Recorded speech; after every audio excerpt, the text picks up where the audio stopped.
Hello guys, if you want to change the playbook in franchise mode in Madden NFL 27, let me show you how to do it.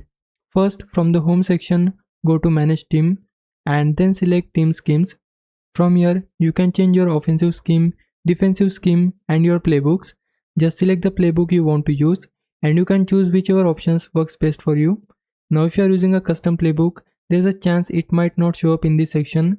If that happens, go back to the season and start a game. Before you actually begin the game, go into advanced settings and from here you can choose your offensive and defensive playbooks. This is where you should be able to find your custom playbooks.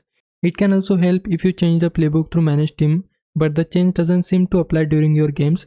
So if your playbook isn't working properly after changing it through the team settings, make sure you change it again through the advanced settings before starting the game.